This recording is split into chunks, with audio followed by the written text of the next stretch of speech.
What's good, everybody? It's Josh here, and I'm going to tell you how to do Milkyway photography. Now, I know what you're thinking. It's been practically done to death, right? So, I want to try and give my spin on it because I noticed that when I was learning and reading books on the subject, that people were leaving little things out, and it kind of bothered me because I think that you learn more. Well, I do by just being out in the field, taking the photograph, and coming back and editing. Editing you can learn a lot online. I mean, there's some great videos out there about lonely speck. It's just so much material out there for you to learn that I was kind of shocked that a lot of people left out the little things. What really makes a great shot, a Milky Way shot. It's not so much the settings on your camera are very important. How you shoot is very important, but it's the little things I think that add up. And when I first started doing Milky Way photography, I was started shooting with GoPros. I started doing night lapse, and I started doing light painting and other things like that. And I got really interested into it. But I think it went back to when I was a kid and I would read National Geographic, and I would see these amazing spreads, of like the Milky Ways and nebulas and constellations. Pretty amazing. And I was like, someday, I'd like to go out and try to do that myself. And I think that's the big draw, that anybody basically that has a good camera, or even a camera that, has manual settings that will allow you to get in there and set the time and stuff, will help you so much in your photography. But I'm going to show you today how to go through and just how to do it. I've been shooting a lot with the Nikon D850 and the Rokinon 14 2.8. It's a pretty amazing lens and camera. The Nikon came out back in December, or it was October of last year, and it's the first full frame that I ever owned. So I was when you go from filming on the Nikon D7500, when you go from an ASP-C sensor camera to a full frame, with how large just this sensor is on the Nikon D850, if you can see that. It's huge. Captures so much light, and you don't have to set the time nearly as much and less noise. Got it. Started shooting with the GoPro, then I think I shot a little bit with the Canon T3i, which I think pretty much everybody has shot on that at some point, and I still have it, and I still shoot with it. It's fun to shoot with. Then I moved up to the Nikon D7500, and I shot a lot with it.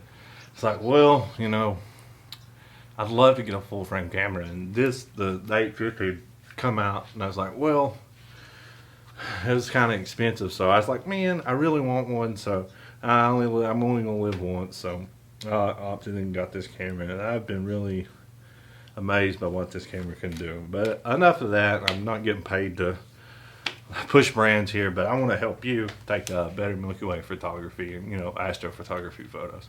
So I'm going to show you, and I'm going to show you how to set up, start at the beginning. So stay tuned. I want to tell you this real cool tip. You can download this app, Photo Pills. Say you're out in an unfamiliar place and you're wanting to do Milky Way photography. You can just go into the app,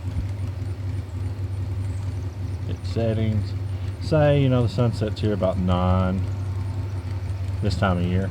So okay, say we want to jump to 12:22 a.m. I can hit done. You can see that it will show. Try to get it on camera here. It will show where the core will be directly over this building right here in front of me. So that's pretty cool. It'll help you out a lot in your photography, especially your Milky Way photography. There too has a lot of other apps for star trails. You can tell how much time you're going to use, the degree of how your camera's set. I think that's how it is. If you're in the north or south, the poles.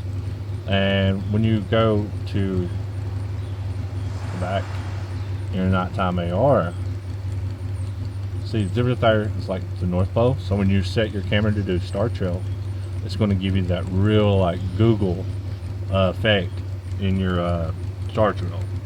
So just little tips to help you in your astrophotography.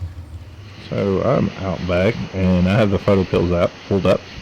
This is the augmented night reality. As you can see the core coming over the horizon. So we are ready to shoot. Let's walk you through setup.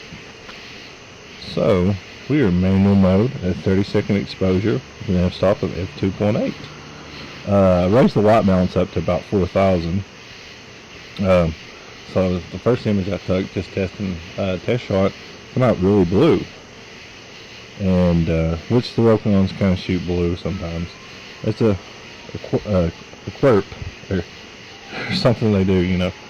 But we are ready to take the shot. I'm going to turn this slide out and make sure I'm focused to infinity. Oh yeah, we're good to go. So stay tuned. You see, we got a lot of detail in there. Not bad for shooting up back behind the house. We could post-process a little bit, and it'd be a good shot. I'm going to be leaving some photos in after this, and just let me know what you think. Thanks for watching.